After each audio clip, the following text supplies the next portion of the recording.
자, 본행사에 앞서서 전례를 좀 정리하겠습니다.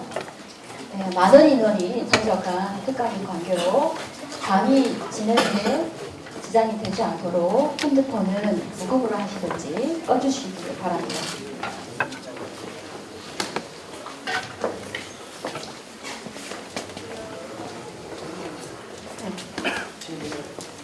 특강을 시작하겠습니다. 안녕하십니까. 일환으로 링크 플러스 사업단에서 진행하는 총장님과 함께하는 제4차 산업혁명과 인문학 특강을 시작하겠습니다. 사회를 맡은 링크 플러스 사업단 산업교육본부 학생지원장 센터장 황보경입니다.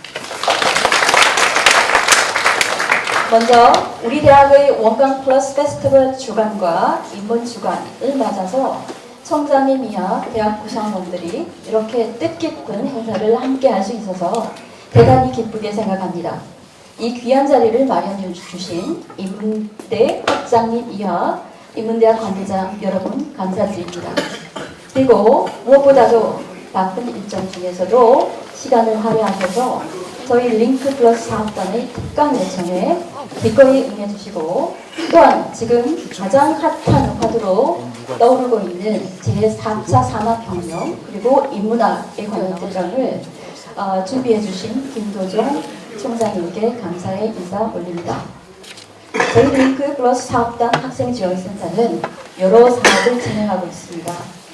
이번 특강은 그 많은 사업 중에서도 첫 번째 코드 사업, 즉 근본 기초라 할 수 있는 기본 소양교육 사업의 일환으로 추진된 것입니다. 대학이 학문과 배움의 장이긴 하나 이러한 대학의 학문적 정신보다 더 우선하는 인문적 가치, 기본 소양을 학생들이 갖추도록 하는 취지의 사업인 만큼 이번 총장님의 특강은 매우 뜻깊은 의의를 가진다고 하겠습니다. 우선 이 행사를 축하하기 위하여 귀한 걸음을 하셔서 온 본 행사에 참석해 주신 여러 내님들께 감사를 올리고 대표로 이숙향 학장님께 환영 인사를 부탁드리겠습니다.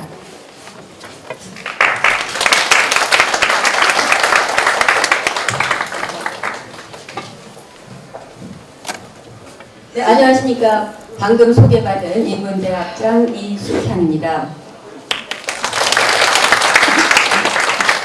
총장님 어서 오셔요. 환영합니다. 인문대 식구를 대표하여 우리 총장님의 인문대 방문을 진심으로 환영하고 또 감사드립니다. 사실은 이제 총장님을 모신다 하면서 계속 미뤄왔는데 이런 자리를 이제 기획해 주신 그 링크 플러스 사업단에게도 정말 깊은 감사의 말씀을 드립니다.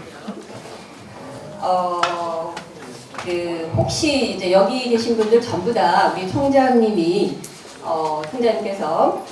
그 전공을 무엇을 하셨는지 또 왜 인문대 방문이 이렇게 특별한 그런 행사인지 혹시 아시는 분 있나요? 아니면 대충 짐작이라도 우리 인문대가 총장님의 친정입니다. 그러면 친정이라는 거는 학문 세계에서 친정이라는 거는 전공이 아마 이 인문대 내에 뭔가 있겠죠, 그렇죠? 그러면 대충 이제 좁혀져가는 게 뭘까요?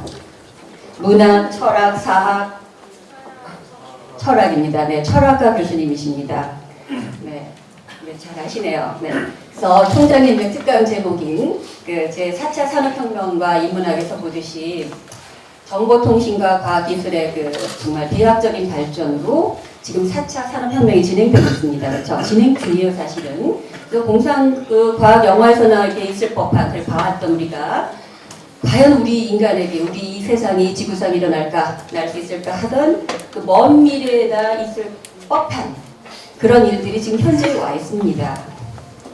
그렇죠? 그래서 현재와 미래가 뒤섞인 삶을 살고 있고 어떻게 보면 그리고 우리 인간이라는 게 과연 어떤 존재인가 다시 깊은 고민을 해야 되고 재정의를 내려야 될 때가 왔습니다. 그래서 우리에게는 어쩌면 이러한 벽변을 정면으로 관통할 어떤 열쇠가 필요할 것이고 또 이런 벽변의 소용돌이를 견뎌나갈 그런 지지대가 필요합니다. 그렇죠? 그런데 이제 저희로서는 이제 인문학자에 가다 보니까 그 답이 아마도 인문학일 것이다. 아마도가 아니라 거의 확신을 합니다. 인문학이 그 답을 줄 것이다.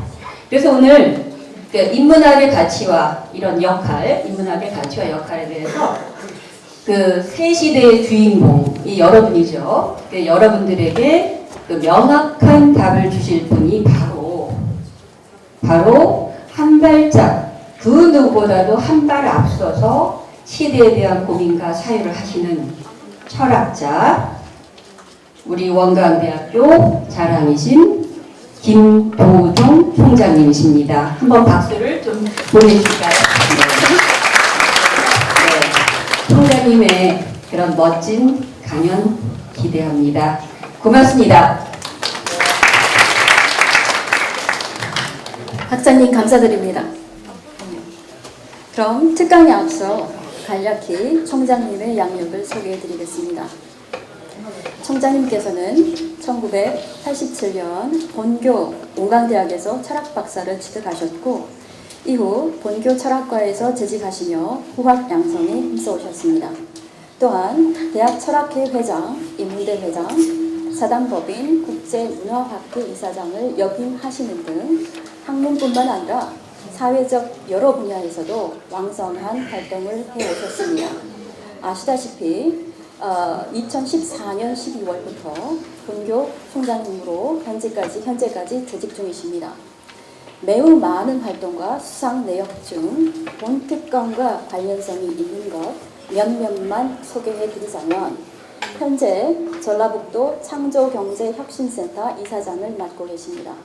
특히 최근 제4차 산업혁명 관련 총장님의 리더십, 새로운 시대에 부합하는 인재 양성을 위한 교육 철학, 경영 전략 등은 연합뉴스, KBS 등의 방송을 통해 높이 평가되고 조명되고 있습니다.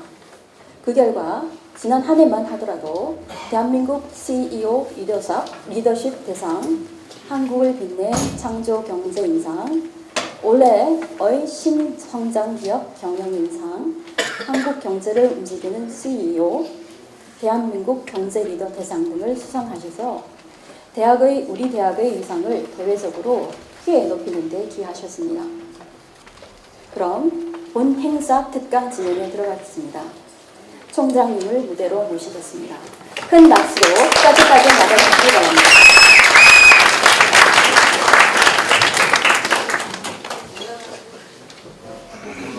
여기서 하는 게 좋지 않겠습니까?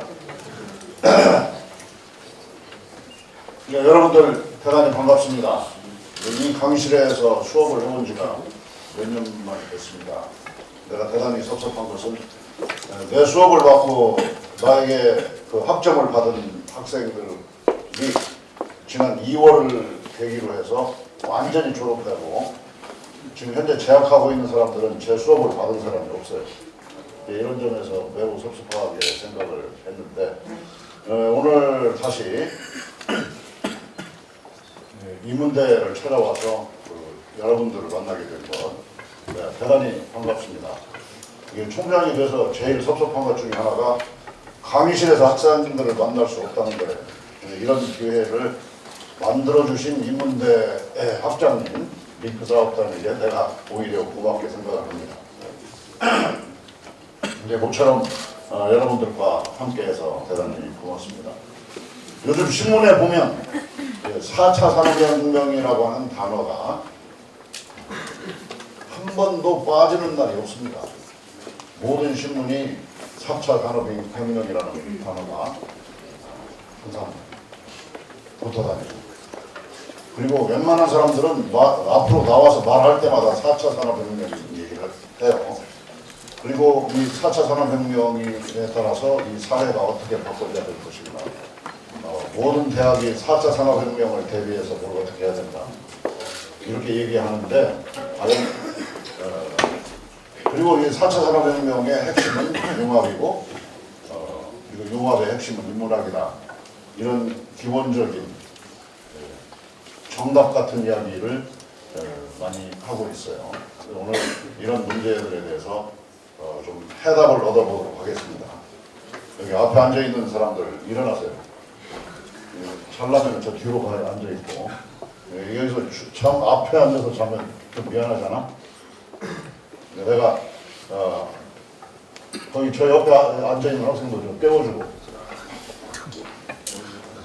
아예 그냥 퍼져서 주무시지 말고 여기 나를 좀 쳐다보고.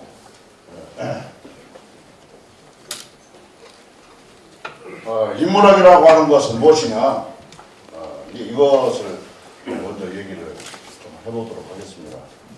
여러분들에게 이제 수업 받는 태도에 대해서 한마디 꼭 하고 넘어가면 항상 공책을 가지고 다니는 거예요. 여기에 와 있는 학생들이 내 공책을 하나도 안 갖고 온 거에 대해서 좀 섭섭하게 생각을 합니다. 뭔가 끊임없이 적어야 뭔가 자기한테 남는 것이 있습니다. 자기 몸으로 체험하는 거예요. 볼펜을 가지고 글씨를 쓰는 게. 앞으로 다른 수업을 받을 때는 항상 그렇게 해주시기를 바라겠습니다.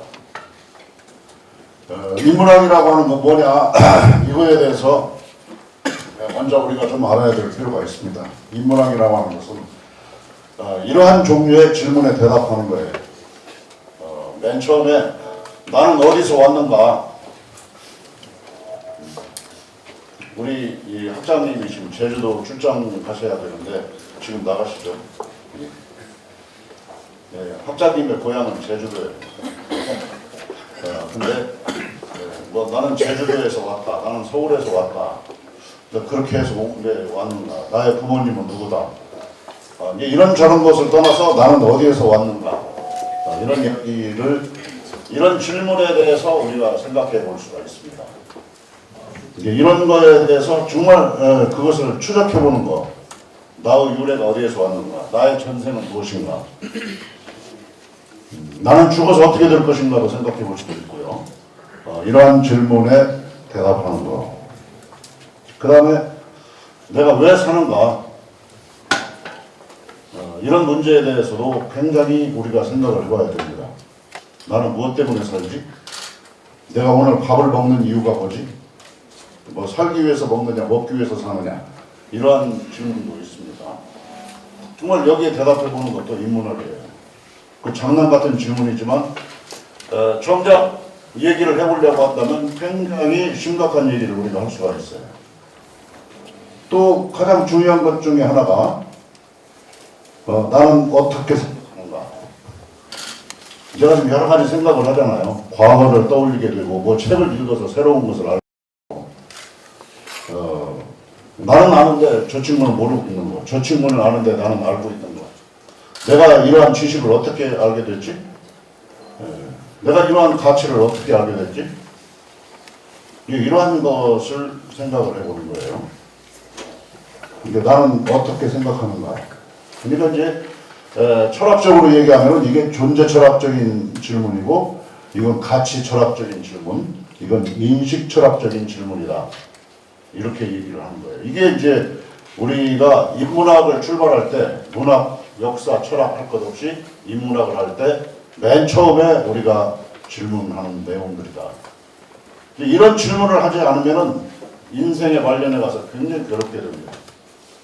그래서 인생의 말년에 가면은 누구나 다 철학자가 될 수 있다라고 생각하는 거. 그러나 인식 없이 살면, 가치에 자각 없이 살면 또 이렇게 안 되는 수도 있죠. 근데 이게 굉장히 중요한 것은 4차 산업혁명의 핵심 중에 하나가 로봇입니다. 로봇 산업. 이게 로봇의 핵심은 뭐죠? 로봇의 핵심이 뭐예요? 사람처럼 행동하는 거예요. 사람처럼 행동하는 그런 로봇을 만드는 게 제일 중요한 거예요.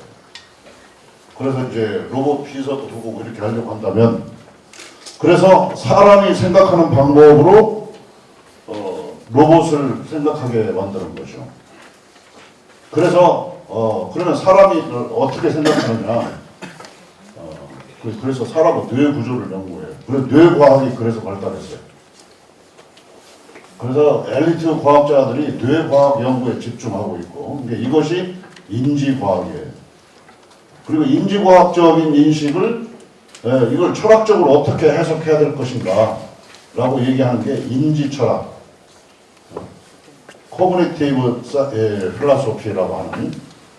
그런데 거기에서 이 로봇 산업의 핵심이 마인드 업 로딩이라고 하는 거예요. 마음 옮겨심기. 그러니까 이 사람의 인식 철학적인 구조를 연구하는 데 해서 로봇의 옮겨심자리를 해요. 그러니까 철학을 공부하지 않으면 로봇 산업을 할 수 없다.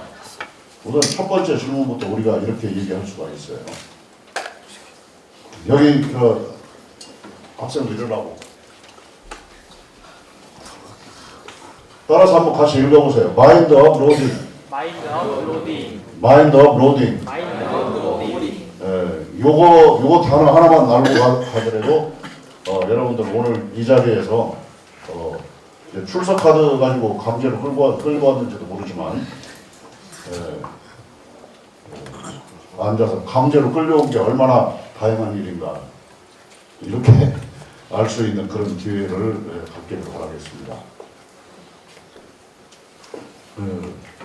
저희가 무엇인가 보물을 얻는 것은 자기가 하기 나름이에요. 그리고 또 이런 그 인문학에 있어서는 이런저런 질문들에 대해서 얘기를 해볼 수가 있어요.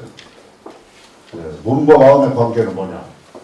내 몸과 내 마음, 이러한 관계가 어떻게 된 것인가? 내 몸이 원하는 것과 내 마음이 원하는 것은 같은 것인가 다른 것인가? 이런 걸 우리가 생각해 볼 수가 있죠. 아주 넓은 것도 생각할 수 있어요. 나 자신뿐만 아니라 나와 우주의 관계는 어떻게 되는 것인가? 그리고 우리가 살고 있는 생활 세계는 어떻게 돌아가고 있는가? 이런 거에 대해서 우리가 관심을 가질 수가 있고 이런 질문을 할 수가 있어요. 보다 더 단순 무식한 질문이 있어요. 세상은 어떻게 돌아가고 있는가? 여러분들 지금 세상이 어떻게 돌아가고 있는가 우리가 얘기해 볼 수 있습니까? 굉장히 이걸 대답하기로 말하자면 굉장히 신나는 일이라고 이렇게 말을 할 수가 있어요.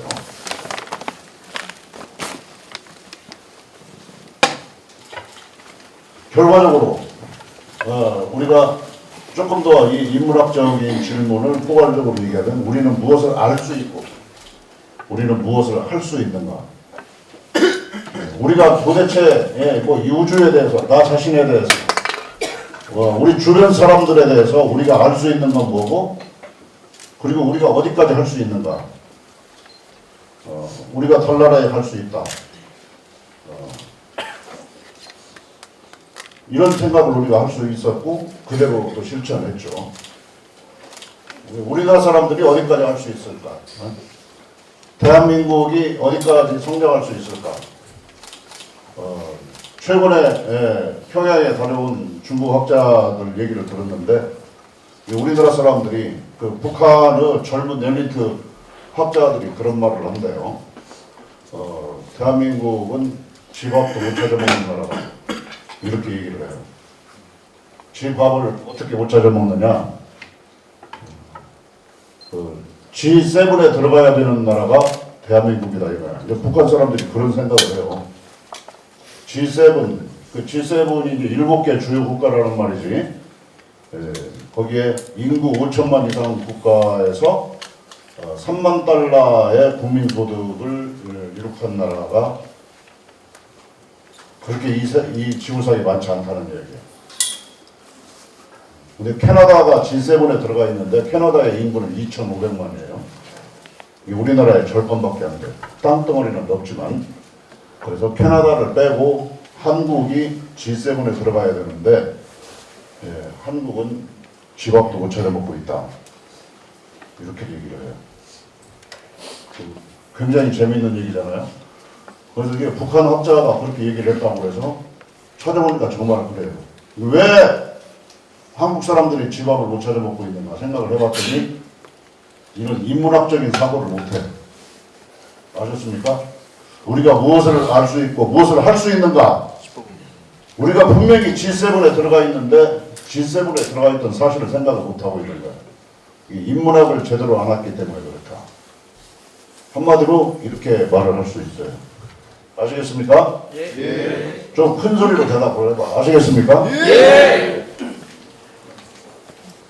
자, 그러면 우리가 인문학적으로 보자 이런 말이 있어요. 인문학적으로 보자. 인문학적으로 생각해보자. 뭐 오늘 시간도 이 4차 산업혁명과 뭐 인문학 이렇게 얘기하는데 인문학적으로 생각해본다라고 하는 것은 어떻게 보자는 것인가 세상을. 이것은 일단 결과적으로 행복한 삶을 어떻게 만들어야 될 것인가. 그리고 모든 개인의 주대 실현을 위한 관점. 나는 지금도 우리말로 학문학위 운동에 동참하고 있는 사람이에요. 모든 학술 용어를 한글로 만들어서 하자 이거야. 많은 사람들이 특히 인문학에서 모든 인간의 정체성이라는 말을 따라서 해요. 정체성. 이 일본 사람들이 번역한 말인데, 그건 영어의 아이덴티티. 아이덴티티를 한번 따라서 해보겠습니다. 아이덴티티. 또 한자어로 정체성도 한번 따라서 해보겠어요. 정체성. 이걸 우리말로 어떻게 풀어보냐 했더니 우리말에 아주 좋은 게 있어요. 주대.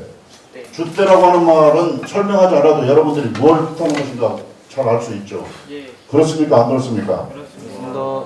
이게 주대 실현을 해야 되는데 계속 잘 우리의 뇌에 형성이 돼 있지 않는 아이덴티티니 정체성이니 이런 단어만 쓰니까 G7에 들어가야 되는 자격을 갖췄음에도 불구하고 집밥을 못 찾아 먹고 있는 거예요. 아시겠습니까? 예. 주대 하니까 뭔가 이거 우리가 G7에 들어가야 된다는 생각이 확 들어버리잖아. 그죠? 예. 잘 못 알아듣더라도 예 하면은 좀 알아듣는 것 같은 생각이 들어요. 저 가운데 줄에 앉아있는 여학생들 좀 점점 깨워줘. 옆에 불쌍하잖아. 그런데 또 그렇게 함과 동시에 그렇게 되려면 이제 행복한 삶이 되어야 됩니다. 그 행복한 삶을 위해서 우리가 사고를 바꿔야 되는데 90도로 앉아. 엉덩이 뒤로 빼고. 여기에 우리 학교가 이번에 또 굉장히 기쁜 소식이 있어요. HK 플러스 사업이라는 사업에 이제 선정이 됐는데 이건 또 1년에 17억씩 7년간 119억을 받는 인문학 사업이에요. 지금 우리 학교의 인문학이 링크 사업에서도 그렇지 프라임 사업에서도 그렇지 지금 새롭게 순수 인문학으로 또 HK 플러스 사업이라는 사업에 선정됐지 우리 학교 인문학이 대박이 터져 있습니다. 근데 거기에서 내가 제출한 핵심 개념이 서재의 인문학에서 시장의 인문학으로 발전시킨다. 인문학이라는 게 공부방에서 책 보는 학문이 아니다 이거야. 아시겠습니까? 예. 이게 결과적으로 행복한 삶을 이것을 통해서 어떻게 만드냐 이렇게 보려면 큰 눈으로도 보고 작은 눈으로 봐. 거시적으로도 보고 우주적으로 생각하고 미시적으로 현미경적으로도 생각하고 밖에서도 볼 수 있고 안에서도 볼 수 있고 이런 여러 가지 각도에서 우리가 그런 이런 것을 종합적으로 봐야 된다 이거야. 어느 한쪽에서만 보지 말고 한쪽에서만 보는 생각하고 그것을 뭐라고 얘기하죠? 자폐증. 여러분들 자폐증 환자 있죠? 모든 인간이 어느 정도 자폐증적인 것이 있어요. 지소리만 하기 때문에. 자폐증이라는 단어도 한번 따라서 해보겠어. 자폐증. 우리가 일종의 내 스스로 항상 반성해 볼 필요가 있어요. 내가 어느 정도 자폐증적인 증세를 갖고 있지 않나. 그 인문학적으로 본다는 것은 이제 과거와 현재, 미래로 이어지는 시간의 맥락. 그리고 대한민국, 중국, 일본, 북한 이런 공간적으로도 서로 어떤 연관성을 갖고 있는가. 이 공간의 맥락. 그리고 사회적 경제적 맥락 속에서 어떤 사실을 파악을 하는 거예요. 한국의 대학을 생각한다. 이런 맥락적 생각을 해보는 거예요. 나 자신을 생각한다. 내가 졸업 후에 뭘 하지? 이러한 것도 맥락적으로 생각을 해본다. 이게 인문학적인 방법이라고 이렇게 얘기할 수가 있어요. 이 맥락이라고 하는 말은 이제 영어로 얘기하면 콘텍스트. 그래서 인문학과 콘텍스트 이것은 굉장히 중요해요. 맥락을 연구하는 거. 이 단어도 따라서 해보겠어요. 콘텍스트. 맥락. 이 맥락을 생각하는 거. 이게 인문학적으로 생각하는 거예요. 이 맥락을 찾으려고 하면은 여러 학문도 종합적으로 생각해보고 이것저것을 다 해야 된다. 이것저것 떠들어 봐야 이 맥락을 찾아볼 수 있어요. 아시겠습니까? 그래서 앞서 얘기한 대로 서재 인문학에서 시장의 인문학으로 이렇게 발전해야 된다. 그래서 인문학은 어떤 앞서 얘기한 그런 생각을 공학적으로 설계하고 사회학적으로 설계를 해야 됩니다. 그렇게 해서 생활세계의 인문학, 시장의 인문학으로 나가야만이 인문학이 제대로 삶 속에서 힘을 갖고 삶을 풍요롭게 해주는 학문이 된다. 이렇게 말을 할 수가 있어요. 오늘날 4차 산업혁명 시대에 제일 빠질 수 없는 도구가 하나 있다고 한다면 그게 뭐죠? 컴퓨터. 제일 빠질 수 없는 도구가 하나 있어. 일단 컴퓨터는 있어야 되잖아. 그죠? 뭐가 됐든지. 근데 컴퓨터의 원형이 뭐죠? 컴퓨터가 만들어지기 전에 원형이 뭐예요? 계산기. 이 계산기를 처음 만든 사람이 누구냐? 철학자예요. 라이프니츠. 라이프니츠라고 하는 독일의 철학자가 있어요. 이 사람이 계산기를 맨 처음에 만들었어요. 이게 공학적으로 설계한 거야. 또 이게 여러 가지 이제 뭐 사회과학이 다 인문학에서 나온 거예요. 인문학에서 그 인문학자들이 이 사람들을 어떻게 잘 살게 만들 수 있지? 이렇게 생각을 하다가 거기에서 사회학도 나오고 아셨습니까? 이게 사회과학적으로 설계를 했어. 그래서 시장의 인문학이 된 거예요. 그러니까 엄밀한 의미에서 보면 현재 자연과학, 사회과학, 공학 이것이 전부 인문학적 고민에서부터 나왔는데 각자 독립적인 영역인 것처럼 지금 나눠져 있다. 이렇게 생각을 할 수가 있습니다. 그런데 인문학의 흐름, 철학의 흐름은 대체적으로 어떻게 흘러왔느냐. 이것은 결국 모든 개인을 잘 살게 하기 위한 것. 모든 개인이 행복하게 하기 위한 것. 모든 개인이 자기 조직을 위해서 희생하게 하는 방법으로 학문이 발전한 게 아니에요. 모든 개인이 가족을 위해서 희생하게 만들기 위해서 학문이 발전해 온 게 아니에요. 어머니가 가족을 위해서 희생했다. 아버지가 가족을 위해서 희생했다 이러잖아요. 어떤 종교를 위해서 목숨을 바쳐. 나라를 위해서 목숨을 바쳐. 이런 시기가 있었어요. 이게 굉장한 덕목인 것처럼 인식돼 왔었는데 결국은 궁극적인 목적은 뭐냐? 모든 개인이 잘 살게 되어야 한다. 종교적으로 얘기해도 모든 개인이 다 구원을 받아야 된다 이거예요. 개인의 구원이 종교의 목적인 것이지 교회가 번성하는 것이 개인의 목적이 아니다 이거야. 아시겠습니까?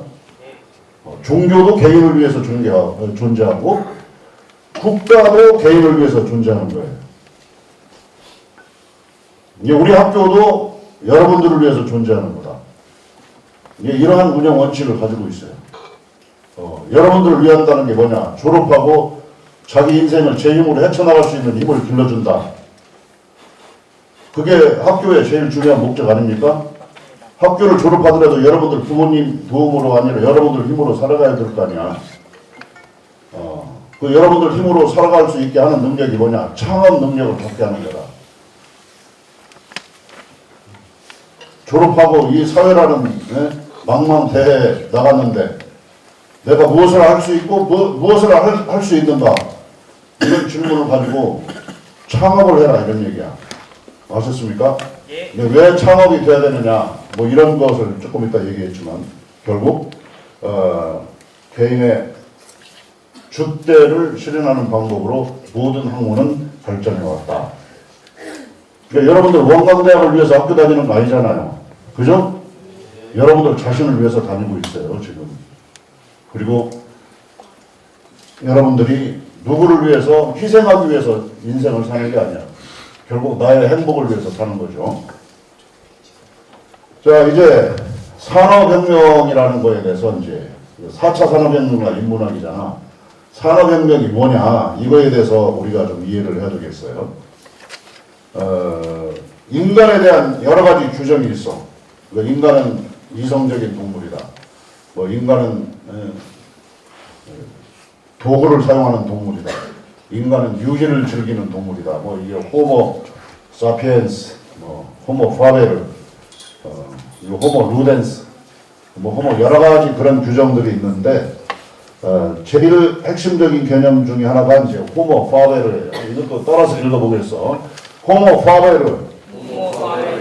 이 개념에 더 충실해야 될 필요가 있습니다. 인간은 도구를 사용하는 동물이다. 뭐 인간만이 도구를 사용하는 게 아니다라고 하는 걸 증명하기 위해서 많은 생물학자들이 개미도 어떻게 도구를 사용했다, 수달이 어떻게 도구를 사용했다, 뭐 이런 여러 가지 사례를 들은 경우가 있어요. 엊그저께 신문에 보니까 이게 뭐 지렁이나 이런 생물도 도구를 사용한다는 기사가 나왔어요. 그러나 그건 본능적일 뿐이야. 의식적으로 도구를 사용하는 것은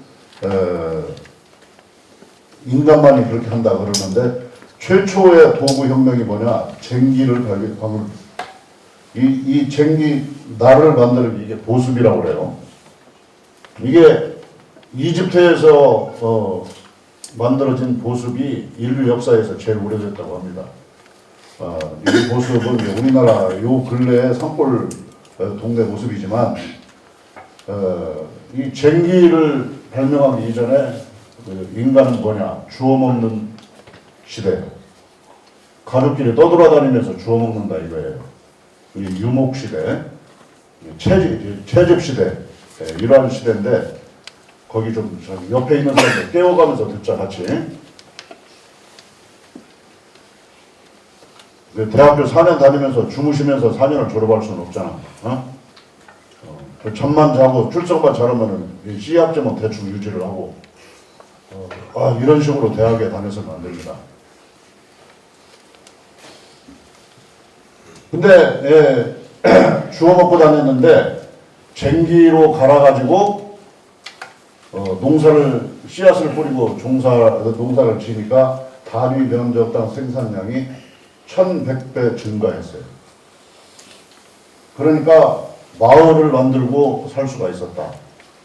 마을을 만들게 되니까 도시 문화가 발전하기 시작했어요. 그러니까 이게 도구를 만들어내는 것이 어떤 사회를 변화시키고 생각을 어떻게 변화시키는가 이것을 잘 보여주고 있는 사례라고 이렇게 얘기할 수가 있겠습니다. 그런데 여기에서 이제 1차 산업혁명 이걸 이제 우리가 얘기해요. 이제 몇 차 때 붙는 시기를 수천 년의 세월이 지난 다음에 18세기에 영국에서부터 일어나는 걸 1차 산업혁명이라고 해요. 이때 이건 이제 제조혁명이라고 할 수 있는데 이것은 수공업 생산에서 기계를 위해서 공장 생산을 한 것을 의미합니다. 대공장 체제.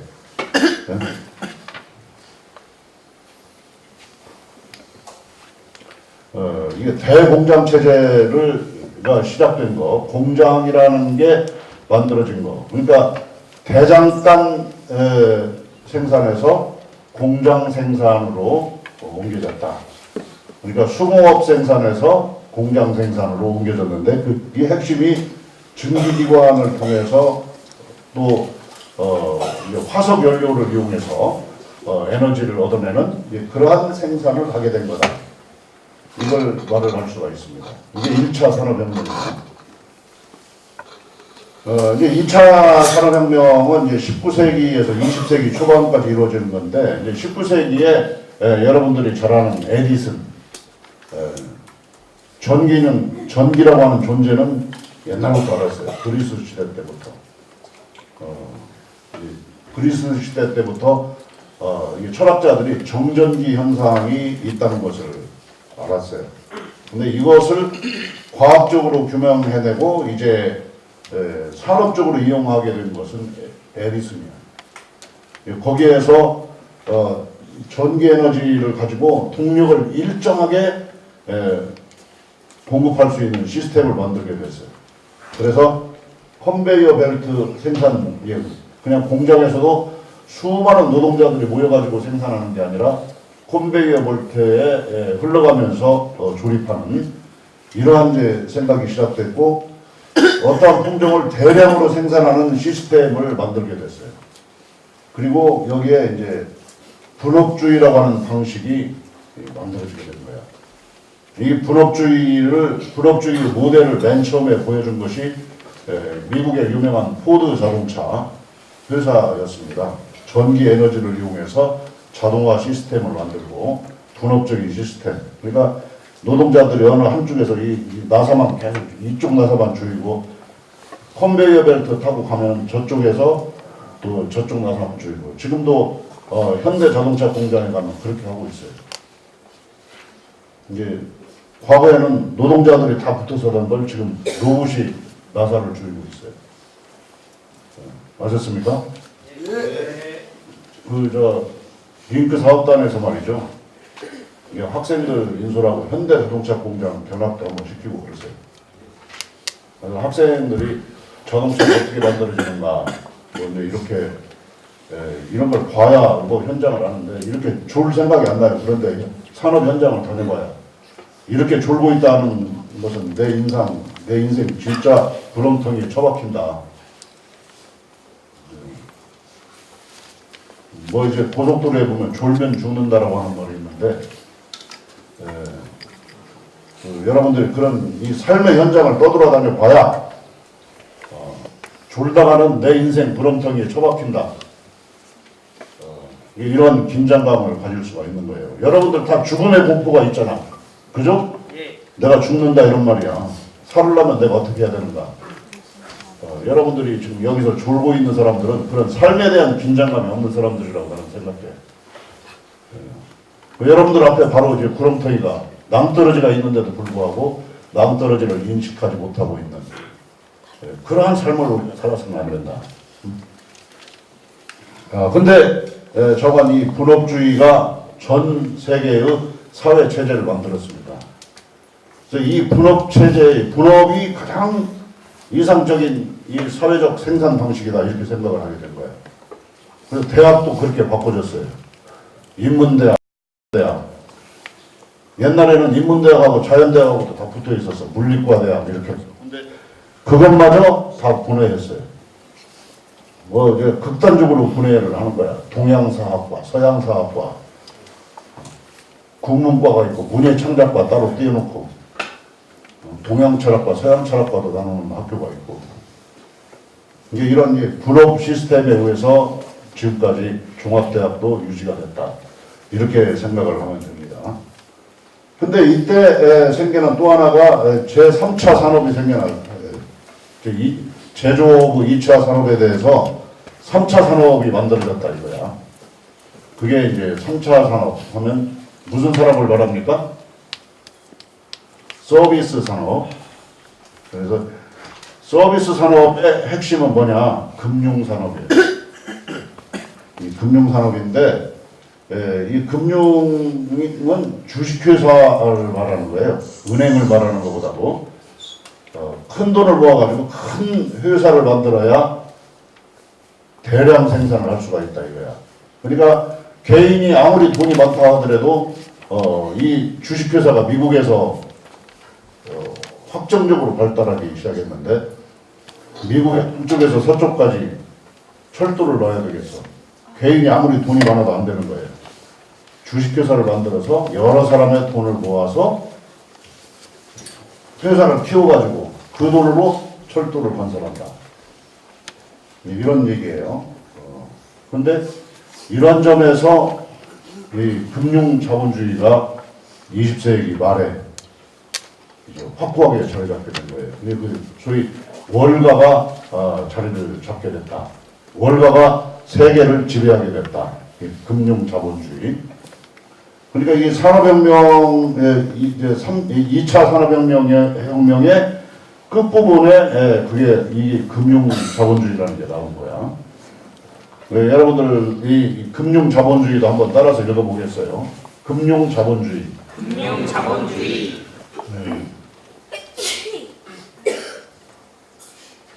그래서 이 대기업이 이 세계를 이끌어가고 있고 대도시가 이 사회를 이끌어간다. 우리나라 사람들 전부 서울 가야 출세한다 이런 개념도 생겼어. 아셨습니까? 대도시로 가야만. 이거 대도시가 굉장히 문명적인 도시라고 생각을 하게 되고. 근데 요컨대 아무튼 지금은 이제 그게 끊어진 시대가 됐다 이거야. 근데 분업주의에 따라서 이 인문학이 뒤틀려 버렸다. 그리고 이게 나뉘어진 수준이 아니고 인문학도 문사철로 나눠져 버렸어요. 문학하는 사람, 역사하는 사람, 철학하는 사람들이 서로 뭐 의견 소통이 안 돼. 각자 자기 뭐 사학하는 사람들도 시대에 따라서 다 나눠져 있어. 뭐 여말 선초. 내 전공은 고려 말과 조선 초기 역사니까 뭐 한국 근대 역사니 단군 조선 시대니 이거 몰라도 아무 죄가 안 되는 거야. 그때에 대해서 말하는 것 자체가 잘못된 거야. 근데 아까 얘기했다시피 인문학은 옛날부터 지금까지 앞으로 미래까지 이어지는 맥락을 탐구하는 거잖아요. 그러잖아요? 그 맥락을 탐구해야 되는데 내 전공은 내 박사학위 논문은 여말 선초 무엇에 대한 연구니까 그것만 일생 동안 풀어먹고 살아. 그 역사가 한국 사회 전체입니까? 그게 아니라 이런 말이야. 나는 삼국시대 역사니까 삼국시대에 있어서도 신라시대 역사니까 신라만 알아. 백제나 고구려를 몰라요. 나는 독일 철학 전공이다. 그러니까 프랑스 철학을 몰라도 죄가 안 돼. 동양 철학 몰라도. 우리 학교 철학과의 가장 위대한 전통이 뭐냐. 이 철학 영역에 있어서 모든 걸 다 뒤섞었다 이거야. 그래서 다른 대학들은 동양 철학하는 사람들은 서양 철학 개론 강의를 못하게 했습니다. 서로 영역이 다르게. 우리 이 원광대학교 철학과 여러분들 여기 철학과 학생이 있는지 모르겠지만 철학과 학생이 있었으면 이렇게까지 좋은 사람이 많지는 않았을 것 같아. 근데 동양 철학하는 사람도 플라톤이나 소크라테스를 가르쳐야 되고 서양 철학하는 사람도 공자와 맹자를 가르쳐야 된다. 그리고 다른 나라 철학자들만 가르친 게 아니라 우리나라 철학자들 퇴계 율곡도 가르칠 수 있어야 된다.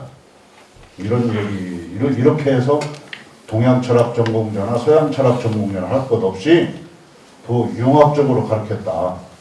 이런 전통을 우리가 갖고 있다는 것을 알아야 됩니다. 그래서 이제 우리 지금 이제 이런 거에 따라서 우리 대학도 과거와 같이 분업형 대학에서 이제 협업형 대학으로 가려고 합니다.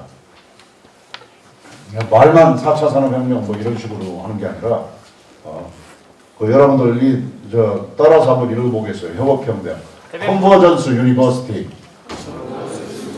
한 번 더 크게 컨버전스 유니버시티. 이제 여러분들은 아마 이제 이 컨버전스 유니버시티의 틀 속에서 졸업을 하게 될 거라고 나는 생각을 합니다. 이제 3차 산업혁명은 이제 컴퓨터 혁명을 말하는 거예요. 그리고 인터넷 기반 지식 정보 혁명이 이루어진 것을 말하는데 이 3차 산업혁명이 아직 완전히 다 끝났다고 얘기할 수가 없어요. 그런데 그 사이에 4차 산업혁명이 지금 진행되고 있다 이거야. 아까 산업혁명이 무엇의 혁명이라고 그랬죠? 도구의 혁명. 자, 이거 다시 한번 따라서 해봐요. 산업혁명은 도구의 혁명이다. 산업혁명은 도구의 혁명이다. 그래서 이 도구가 인공지능이라고 하는 게 이 AI, AI의 핵심은 딥러닝이에요. 이것도 따라서 해보겠습니다. 딥러닝. 자기 스스로 생각을 하는 그 입력된 대로만 하는 게 아니라 스스로 생각하는 기계 이거예요. 그 다음에 이제 인공현실, 가상현실, AR, VR, 3D 프린터. 우리 링크 사업단에서 지금 드론 운전면허증 학교를 만들어서 발급하고 있는 거 아세요? 모르세요? 지금 이 학교에서 이런 획기적인 일이 일어나고 있는데 까맣게 모르고 있어. 왜 몰라요? 자니까. 학교를 잠잠해서 다니니까 모르고 있다 이거야. 그 부단장님 언제예요? 18일까지 마감이에요? 네, 이제 원서 마감은 됐어요? 다음 주까지 링크 사업단에서 드론 면허증 신청 기간이에요. 드론 앞으로 이제 운전면허증이 제2의 주민등록증이라고 그러는데 제3의 주민등록증이 있어요. 그게 드론 면허증이 될 거야 앞으로. 우리 학교가 앞서서 드론 면허증을 줍니다. 여러분들 여기 있는 사람 다 신청해도 받아줄 수 있어요? 그러니까 선착순으로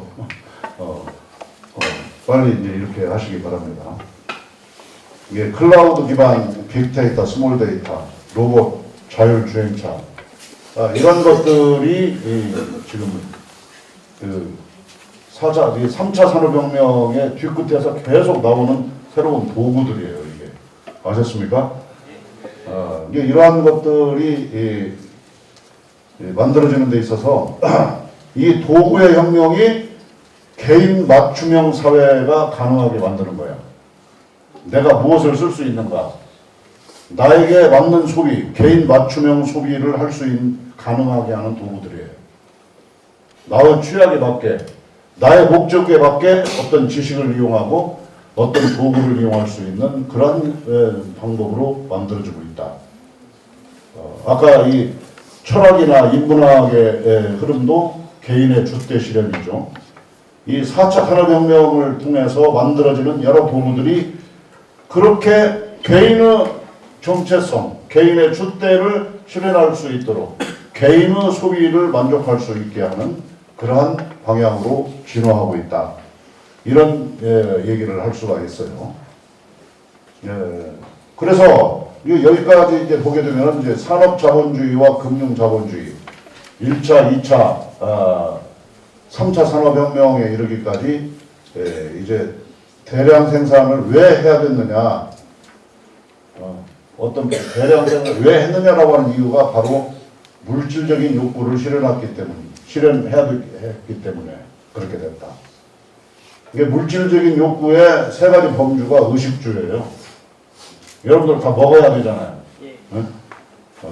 식량을 생산하기 위해서, 식품을 생산하기 위해서, 의복을 입기 위해서. 영국 산업혁명이 방적기의 발견, 그 도구의 발견으로부터 시작되잖아. 이 방적기를 증기기관을 이용해서 대형으로 돌린다. 이게 영국 산업혁명 시작의 핵심이에요. 이게 의식주를 위한 거야, 이게. 근데 왜 이게 필요하죠? 이게 인구가 급격하게 늘어났기 때문에 그래요. 많은 사람들이 먹고 입고 주거를 해야 되기 때문에 이런 산업혁명이 일어나지 않을 수가 없었다. 이런 얘기를 할 수가 있어요. 그러니까 일단 먹어야 되니까, 일단 추위를 막아야 되니까, 더위를 막아야 되니까 디자인에 상관없이, 품질에 상관없이 대량 생산을 하면 됐다 이거예요. 근데 이제 욕구가 진화했다 이런 얘기야. 정신적인 욕구가 생겼어요. 뭐에 대해서 이제 지식을 잘 알아야 되겠다. 도덕적 소비를 해야 되겠다. 감성적 소비를 해야 되겠다. 내 취향이 안 맞으면은 쓰지 않아요. 디자인이 현대 산업의 핵심이 된 이유 중에 하나가 그거예요. 디자인이 좋아야 된다. 우리 학교 입시 경쟁력에서 제일 전혀 생각지도 않았는데 제일 꼽는 조건 중에 하나가 캠퍼스가 아름답다. 이런 게 들어가요. 일단 이 캠퍼스 외부 환경 디자인이 괜찮다 이런 얘기야. 건물도 더 좋았으면 좋겠어. 건물도 앞으로 짓는 건 더 멋있는 걸로 잘 만들려고 그래요. 지금 저 앞에 짓고 있는 게 뭐죠? 브라인관. 근데 내가 그 건물이 잘 지어지고 있는 거 한번 본다고 현장에 들어갔다가 큰일 날 뻔알았어요. 벌금 500만 원을 낼 뻔했어. 헬멧을 쓰지 않고 현장에 들어가면 벌금을 냅니다. 500만 원. 그게 감시원, 다행히 내가 거기 시찰을 할 때 감시원이 없었어. 외부 감시원이 다니니까 여러분들 그냥 들어갔다가 벌금 500만 원 내지 마세요. 예, 근데 이제는 자기 취향에 맞는 소비를 해야 된다 이거예요. 이 도덕적 소비라고 하는 것은 이서 확실하게 말씀드리면 여러분들이 착한 소비 이런 말이 있죠. 뭐 공정무역, 착한 소비, 뭐 공정여행 뭐 이런 개념도 있고 ISO라고 하는 기구가 있어요. KS는 여러분들이 다 압니다. 한국 표준. IS는 인터내셔널 스탠다드야. ISO는 바로 이런 전기 표준, 토목기술, 건설기술 표준을 정하는 곳인데 ISO가 이제 윤리 표준을 정했어요. 그게 ISO 26000이야. 그러니까 여기에도 이 정신적인 욕구와 관련된 이게 도덕도 산업화가 된 사회가 됐다 이런 얘기예요. 근데 우리 학교가 도덕대학을 표방하고 있는 만큼 이 ISO의 인증을 받아야 되겠다. 이렇게 해서 그 검사비가 9천만 원이나 들었어요. 그래서 우리 학교 우리 학교가 인정받은 게 유엔에 등재가 되어 있습니다. ISO에서 1년간 우리 학교를 검사를 했어요. 나는 가볍게 9천만 원이나 내니까 그 돈값으로라도 그냥 편하게 해줄 줄 알았어요. 근데 정말 안면 몰수하고 꼼꼼하게 1년 동안 검사를 받았었습니다. 그래서 ISO 26000 인정을 받았는데 앞으로는 이 ISO 26000 인증을 못 받으면 국제적으로 그 상품을 유통을 안 시키겠다 이거야. ISO 26000을 인정받지 않은 대학 졸업생은 앞으로 인정하지 않겠다. 이런 것도 나올 수가 있어요. 현대자동차가 ISO 26000 인증을 받았냐 안 받았냐 이것에 따라서 국제 거래를 할 수 있냐 없냐 이런 자격을 준다 이거예요. 이게 지금 세상이 이렇게 무섭게 돌아가고 있습니다. 그래서 이제 지금 현재는 이걸 이제 문화자본주의 사회라고 하는데 문화자본주의 사회는 개인 맞춤형 소비 사회예요. 그래서 생산도 개인 맞춤형 소량 생산을 하게 돼요. 자, 개인 맞춤형 소량 생산을 하면은 많이 팔 수 있어요. 그 국내 시장에서 많이 팔 수 있습니까? 적게 팝니까? 적게 팔 수밖에 없지. 그렇다고 한다면은 그래도 어느 정도 먹고 살려면 많이 팔아야 됩니까? 그렇지 않습니까? 많이 팔아야지. 국내 시장이 좁으니까 어디로 가야 돼? 중국에도 팔아먹고 일본에도 팔아먹고 인구 많은 나라에 다 팔아먹어야 된다 이거야. 거기 가면은 이런 형식의 레이저 포인트를 사는 인구가 국내에는 10명밖에 없다고 한다면 중국에서 100명, 유럽에 가서 100명 찾고 이렇게 해서 채워야 된다 이거예요. 과거에는 이거 하나만, 이 모델 이거 하나만 있으니까 다 이걸 사야 돼. 왜 세계화해야 되는가, 국제화해야 되는가. 이것도 1인 기업 사회가 됐기 때문에 그렇다. 다품종 소량 생산 사회가 됐기 때문에 그렇다. 이것을 우리가 얘기할 수가 있는 것입니다. 그래서 직업 능력을 갖는 것은 창업 능력을 갖는 것이다. 이 등식을 성립시키고 우리 학교가 그런 교육 프로그램을 진행하고 있다. 이렇게 말씀드릴 수가 있어요. 그래서 이 사회는 이제 5차 산업혁명으로 바로 이어지고 있습니다. 지금 현재 개인 맞춤형 사회로 간다는 것은 개인 맞춤형 사회가 완성되는 것은 5차 산업혁명까지 돼야 된다 이거야.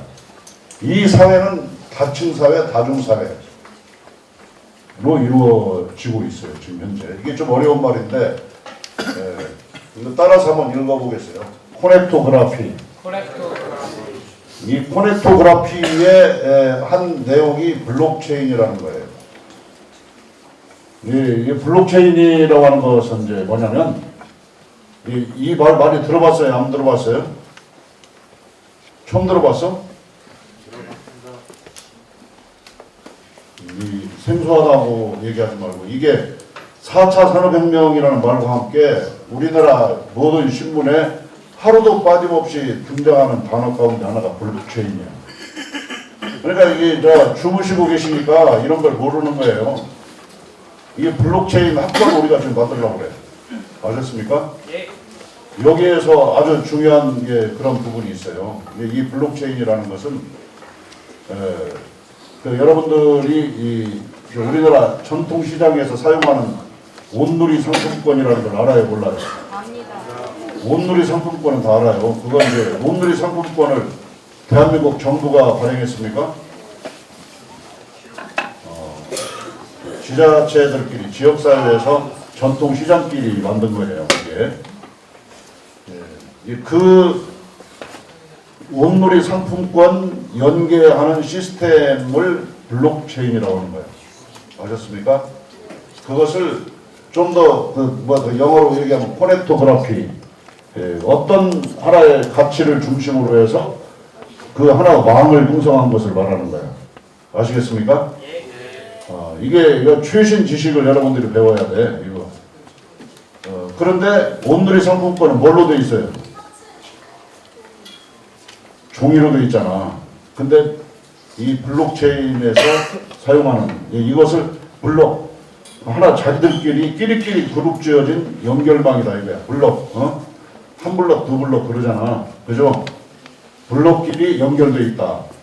익산 북부시장, 전주 남부시장, 군산 어시장 이렇게 다 이런 블록들이 서로 연결돼 있어. 하나로 온누리 상품권으로.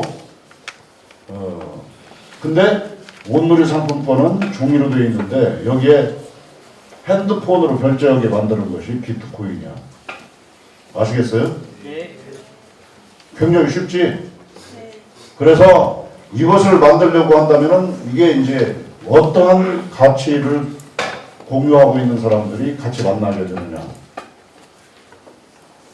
뭐 이런 것을 다 가치사슬, 지식사슬, 이익사슬로 이렇게 다 엮어져 있어요. 이게 이 사슬을 만들어내기 위해서 반드시 필요한 게 인문학이다 이거야.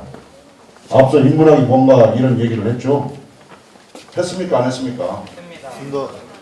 인문학이 있어야 지금 이게 이제 5차 산업으로까지 이어지는 건데 우리 학교는 남들은 4차 산업혁명 이야기하는데 우리 학교는 5차 산업혁명까지 우리 학교 학생들이 앞으로 이끌어가게 만든다.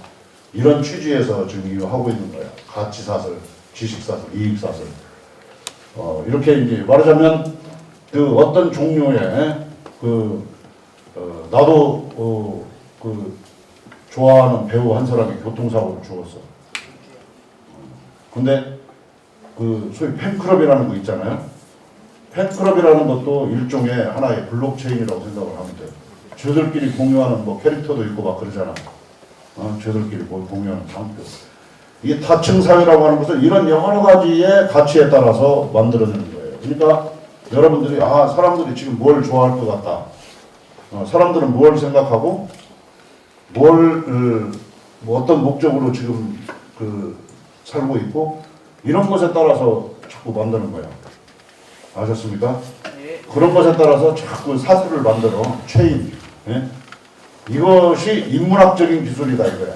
인문학적으로 생각한 걸 공학적으로 사회과학적으로 설계해내는 것. 이게 블록체인이에요. 이게 블록체인은 컴퓨터 전공자들이 하는 것 같은데 그게 아니다 이거야. 아시겠습니까? 그러니까 이 인문학 공부가 얼마나 필요한가라고 하는 것을 잘 알 수 있는 거예요. 그래서 이것을 잘 만들기 위해서는 5차 산업혁명이라는 것은 인문과 예술의 혁명을 말합니다. 조금 더 다른 표현을 하면 콘텐츠의 혁명까지 이어진다. 이거 4차 산업혁명은 이것을 동반하지 않으면 안 된다 이거예요. 예를 들어서 4차 산업혁명은 좋은 카메라를 만드는 거야. 근데 좋은 카메라만 가지면 뭐합니까? 좋은 카메라로 뭘 찍어야 될 거 아니야. 그죠? 예. 뭘 찍어야 될 것인가? 이것을 결정하는 게 인문학이다 이거야. 아시겠죠? 이게 4차 산업혁명으로 만들어진 그런 여러 가지 도구를 이용해서 뭘 만들까? 3D 프린터를 이용해서 뭘 만들까? 드론을 이용해서 어떤 사업을 할까? 이것을 설계하는 것이 인문학이다. 이런 얘기를 할 수가 있습니다. 그래서 1차 산업혁명, 2차 산업혁명은 하드웨어 혁명이다. 3차, 4차는 소프트웨어 혁명이다. 이제 5차 산업혁명은 콘텐츠 혁명이라고 이렇게 말을 할 수가 있어요.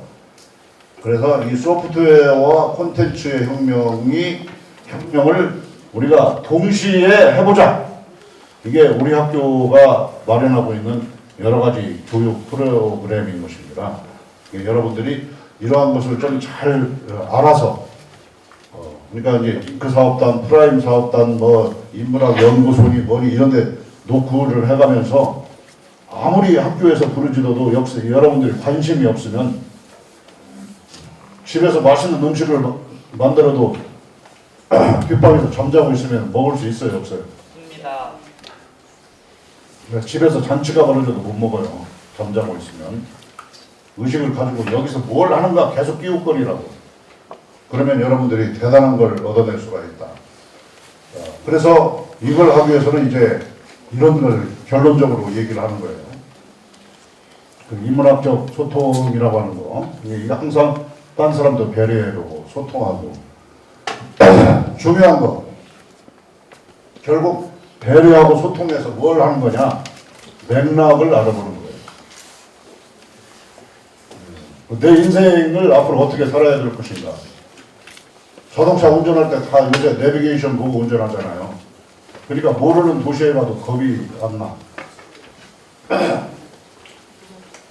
우리 집이 전주에 있는데 한옥마을에 많은 사람들이 1000만 관광객이 와요.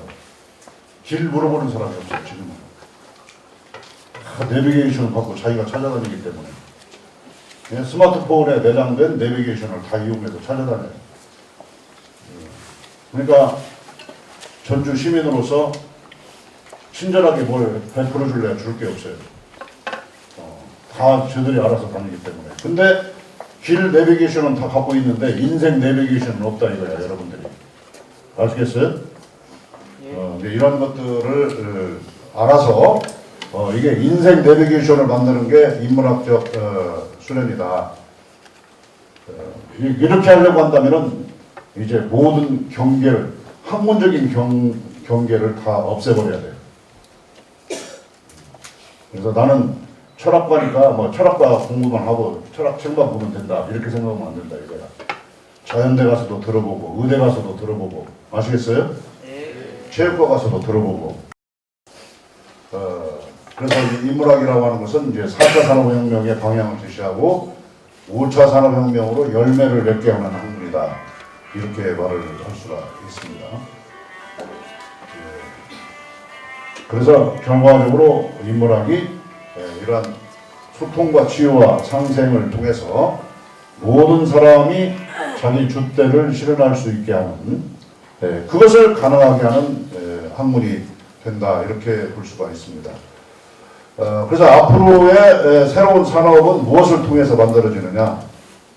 이제 우리 학교는 이제 결과적으로 우리 학교의 모든 사업을 통해서 인문 벤처라고 하는 개념을 쓰고 있어요. 지금 인문대도 1학과 1기업 창업을 유도하고 있습니다. 이 콘텐츠와 관련된 소위 회사들을 이제 만들게 될 거예요. 인문 기업이라는 말이 나와요. 5차 산업혁명까지 예견하기 때문에 이런 말이 나온다 이거죠. 근데 이것은 전혀 직관 통찰의 범위를 넘어서서 완전히 여러분들이 새로운 상상을 하면서 만들어낼 수가 있다.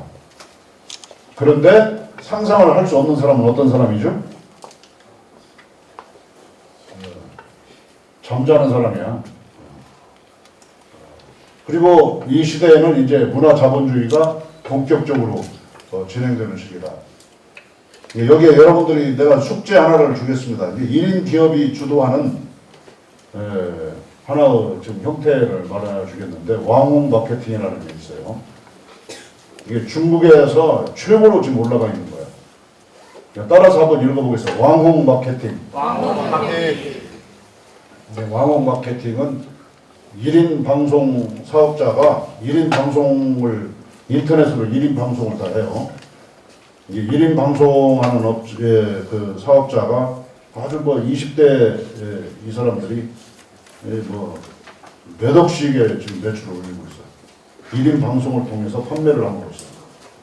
그러니까 호브쇼핑의 시대가 지나가고 중국에서는 이미 왕홍 마케팅가 시작됐다.